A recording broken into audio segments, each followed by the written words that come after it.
veux revenir, chers amis, en cette soirée, en ce samedi 2 août 2014, sur la question des rapports entre les femmes et l'astrologie.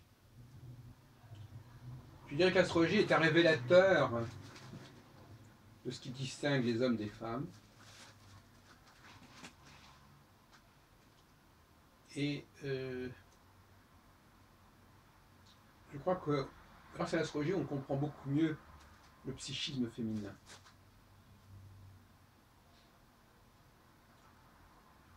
Je veux dire par là la fascination que l'astrologie exerce sur les femmes est révélatrice de leur mode de fonctionnement.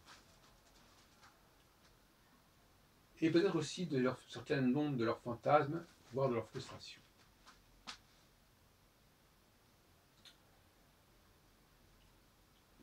L'astrologie,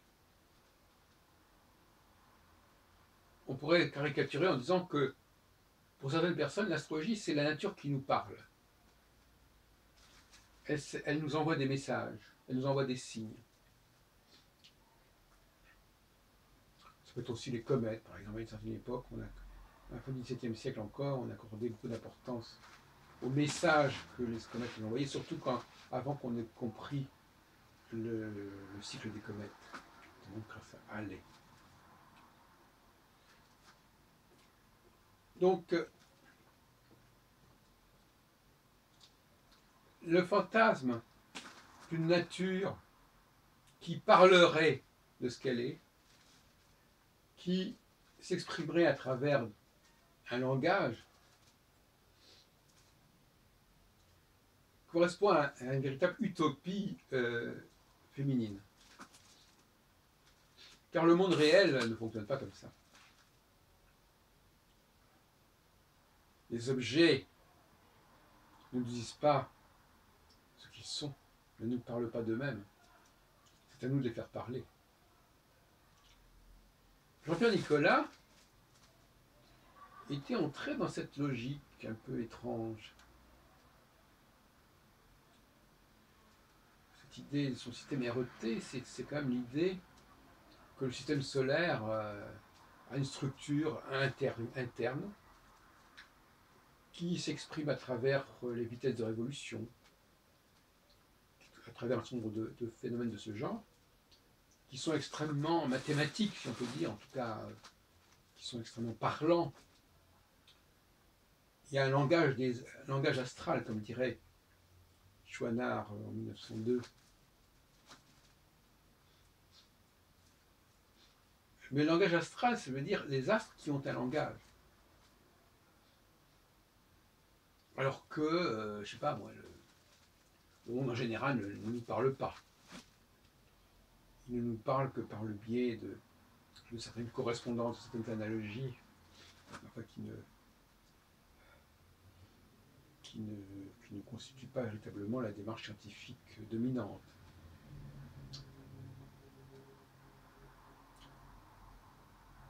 Le thème astral est aussi un moyen pour contourner le silence des gens. Les gens ne veulent pas vous parler, on fait leur thème astral, ils nous parlent malgré eux. Donc quelque part, l'astrologie apparaît comme une espèce comme un processus de déflorage, de faire parler ce qui ne veut pas parler.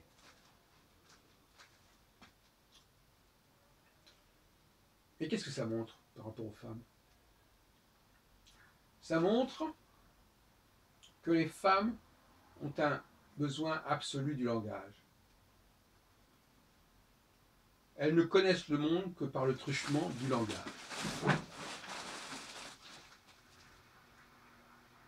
C'est à la fois une force, mais c'est aussi une faiblesse.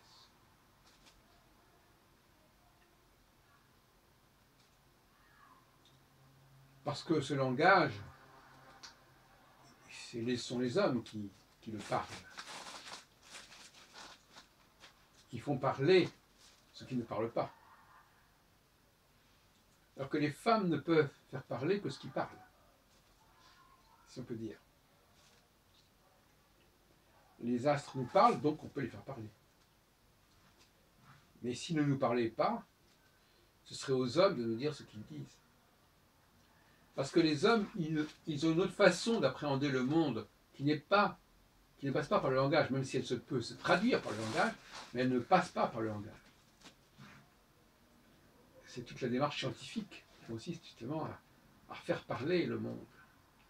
Un monde qui ne parle pas, qui ne dit pas ce qu'il est.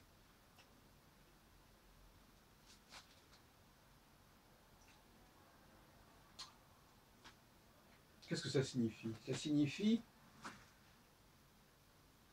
que, quelque part, l'intelligence féminine, le cognitif féminin, ne passe pas par ce qu'on appellerait une sensorialité brute. Ce n'est pas le regard simplement, ce n'est pas l'ouïe simplement. C'est l'écrit, c'est la parole.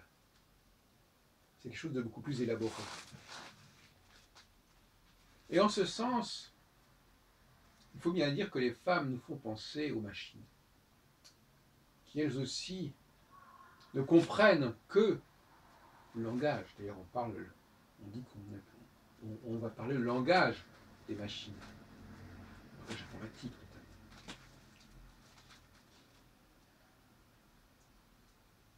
Les machines, je pense notamment aux lecteurs de CD, ils ne parlent que parce qu'on leur a donné un support. Souvent, les femmes ont besoin d'un support pour s'exprimer. Par exemple, pour faire de la musique, elles ont besoin d'une partition.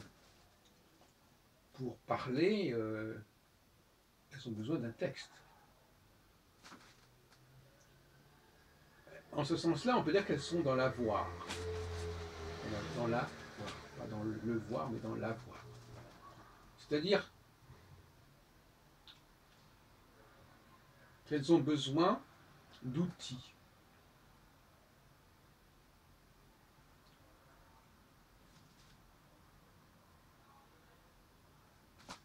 Elles ont besoin d'outils pour capter les choses.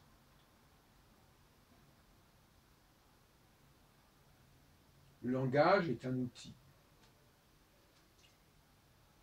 Si vous enlevez aux femmes les outils, et même le papier, c'est un outil, les supports, tout ce qui est de l'ordre de l'avoir, vous enlevez aux femmes tout ce qui est de l'ordre de l'avoir, vous les démunissez, vous les immobilisez en quelque sorte, vous les stérilisez. Les hommes, en revanche, même si vous leur enlevez tout ce qui a été écrit, ils vont pouvoir s'exprimer. Ils n'ont pas besoin du langage pour s'exprimer. Je veux dire qu'ils n'ont pas besoin ils peuvent émettre par le langage, mais ils n'ont pas besoin d'être récepteurs du langage. Ils n'ont pas besoin qu'on leur parle. Ils n'ont pas besoin qu'on leur écrive. Mais eux peuvent effectivement s'exprimer par la parole, par le langage. Pour communiquer justement, pour donner des ordres aux femmes, aux machines.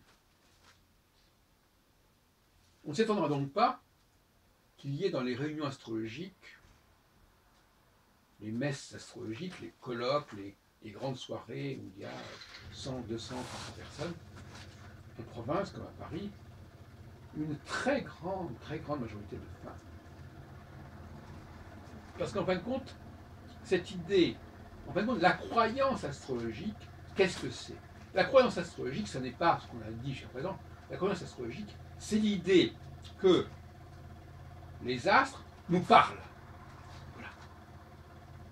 Mais plus généralement encore, que le monde nous parle. Donc, comme on peut appliquer l'astrologie à toute chose, on peut faire parler toute chose.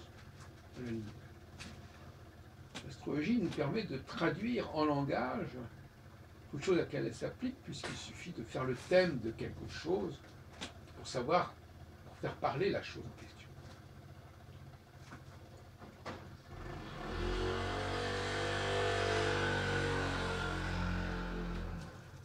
Donc, les hommes ne sont pas intéressés par ce projet. Ils n'en ont pas besoin. Ils n'ont pas envie d'être définis par des équations, par des chiffres, comme une sorte d'horloge avec les transits qui passent à tel degré de tel signe, du thème natal, etc. Enfin, ou alors les synastries qui permettent de voir que deux personnes sont au même degré pour telle planète, etc. Ou telle maison qui est à tel degré et à telle planète entre dans telle maison, mais à un degré plus loin, elle sera dans telle autre maison. Tout ça, c'est un mécanisme d'horlogerie extrêmement complexe qui fascine les femmes et qui énerve les hommes, disons. Sinon, on les reprend. Et là, le clivage est d'une évidence totale. Cela dit, l'ambiguïté, c'est qu'il y a des hommes qui, justement, se mettent au service des femmes, si on peut dire. C'est-à-dire qu'ils veulent créer des outils que les femmes vont pouvoir utiliser. C'est là l'ambiguïté. Il y a des grands astrologues, effectivement, qui, à mon avis, finalement, voulaient rendre service aux femmes en leur constituant un instrument adéquat, approprié. L'astrologie, c'est peut-être le lieu par excellence où la différence entre les deux sexes est la plus évidente.